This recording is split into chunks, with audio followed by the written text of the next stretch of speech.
మోదీ సర్కార్ ప్రతిష్టాత్మకంగా తీసుకొచ్చిన వందే భారత్ ట్రైన్లు బిగ్ సక్సెస్ అయ్యాయి. ఈ రైళ్లు ప్రారంభించినప్పటి నుంచి ఇప్పటి వరకు 100% ఆక్యుపెన్సీని సాధించాయి. ఇప్పటి వరకు 18,423 ట్రిప్లను వందే భారత్ రైళ్లు పూర్తి చేశాయి.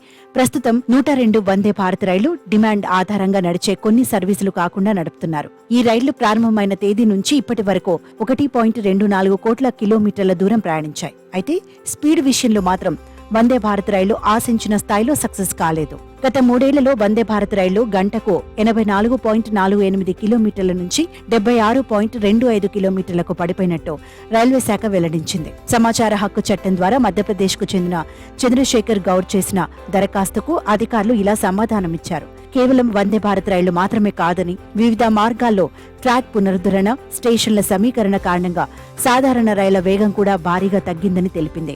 2020-21లో వందే భారత్ రైళ్ల సరాసరి వేగం గంటకు 84.48 కిలోమీటర్లు కాగా 2022-23 నాటికి ఆ వేగం 81.38 కిలోమీటర్లకు, ప్రస్తుతం 76.25 కిలోమీటర్లకు పడిపోయింది. 2019లో మొదటి వందే భారత్ ట్రైను అందుబాటులోకి వచ్చిన సమయంలో ఈ రైళ్ల గరిష్ట వేగం గంటకు 160 కిలోమీటర్లని ప్రభుత్వం ప్రకటించింది.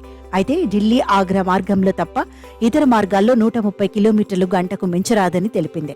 భారత్లో తొలి సెమీ హైస్పీడ్ రైలు గతిమాన్ ఎక్స్ప్రెస్ ను 160 కిలోమీటర్ల వేగంతో నడిపించాలనే ఉద్దేశంతో ఢిల్లీ ఆగ్రా మార్గాన్ని 2016లో అత్యాధునిక టెక్నాలజీతో పునరుద్ధరించారు. అందువల్ల ఆ మార్గంలో వందే భారత్ గరిష్ట వేగంతో ప్రయాణించే వీలుంది. వందే భారత్ రైళ్లను అందుబాటులోకి తీసుకొచ్చి 5 ఏళ్లు పూర్తయినా చాలా మార్గాల్లో ట్రాక్ పునరుద్ధరణ పనులు ఇంకా పూర్తి కాలేదు.